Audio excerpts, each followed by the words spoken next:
बिस्मिल्लाहिर्रहमानिर्रहीम। अस्सलामुअलैकुम everyone, welcome to आमनाज़ hub. उम्मीद है कि आप सब लोग बिल्कुल ठीक होंगे, खुशबाश होंगे, अल्लाह ताला के हिफ्ज़ मान में होंगे। तो आज हमारे किचन में जी बने हैं बहुत ही मज़ेदार से ढाबा स्टाइल ट्रायंगल पराठा, और ये इतने मज़े के और इतने क्रिस्पी और लजीज़ किस्म के बने थे कि अल्फाज में बयान होने के काबिल नहीं है माशाल्लाह। तो सबसे पहले जी चलते हैं इंग्रेडिएंट्स की जानब। तो सबसे पहले जी हमने पेड़े बना लिए। हमारे पास एक गंदम का आटा, जो प्योर गंदम का आटा होता है, उसके हमने पेड़े बनाए हैं। साथ ही हमारे पास है बॉयल्ड आलू, ये 3 अदद आलू थे, इनको हमने बॉयल कर लिया था। थोड़ी सी हमें प्याज चाहिए, थोड़ी सी शिमला मिर्च चाहिए, ऑप्शनल है, आप चाहें तो डालें, चाहें तो ना डालें।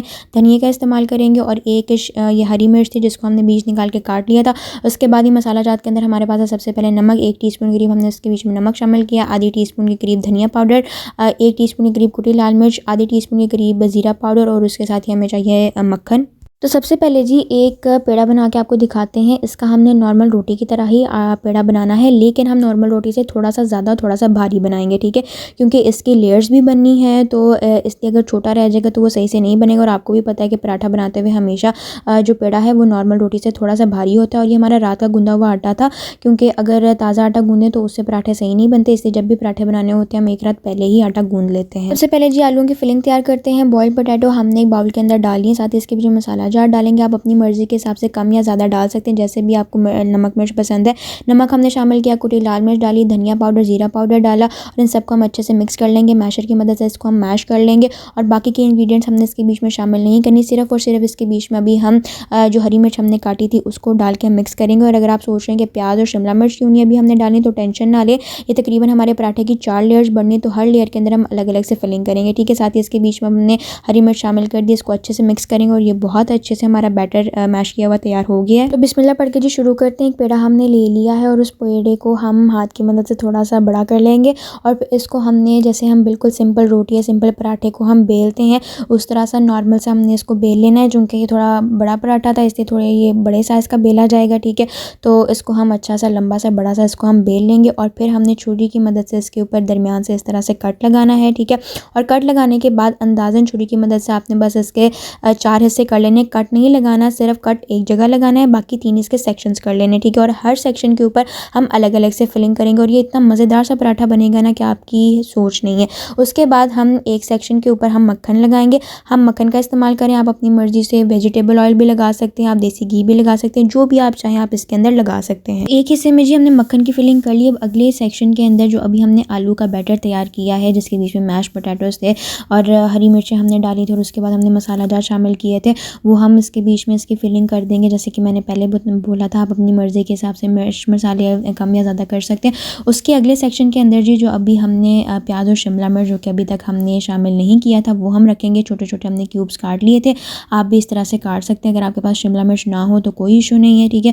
उसके ऊपर जी ये जी थोड़ा सा हमारे पास धनिया था, वो हम दोनों सेक्शंस के ऊपर से डाल देंगे। और 3 सेक्शंस की फिलिंग करने के बाद जी अब लास्ट सेक्शन के ऊपर आते हैं, और इसके अंदर अब हम डालेंगे थोड़ी सी केचप।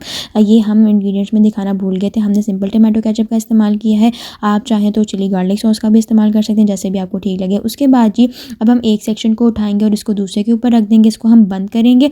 और एक सेक्शन को दूसरे सेक्शन पर रखने के बाद साथ साथ हमने इसको इस तरीके से बंद भी करते जाना, ताकि हमारा पराठा खुले नहीं, ठीक है।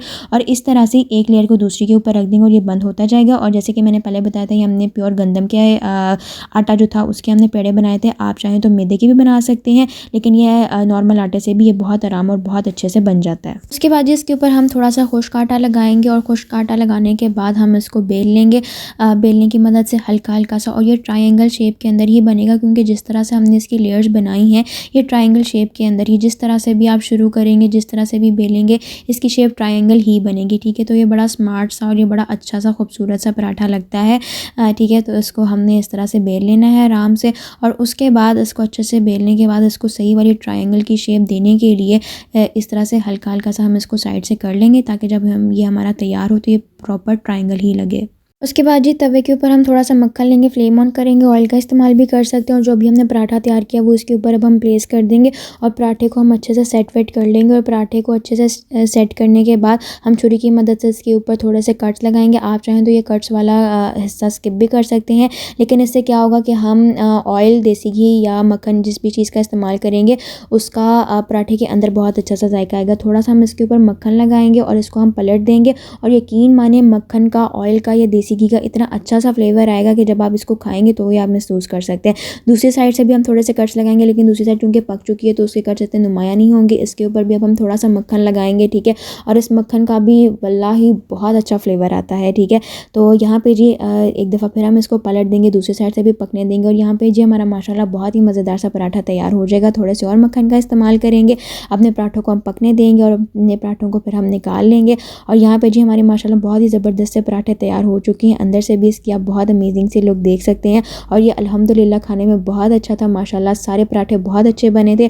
तो ये जी थी आज की वीडियो, उम्मीद है कि आपको पसंद आई होगी। पसंद आई तो लाइक करें, कमेंट करें, फ्रेंड्स और फैमिली के साथ शेयर करें और अगर अभी तक चैनल को सब्सक्राइब नहीं किया तो सब्सक्राइब कर लो, नोटिफिकेशन बेल को भी प्रेस कर लें।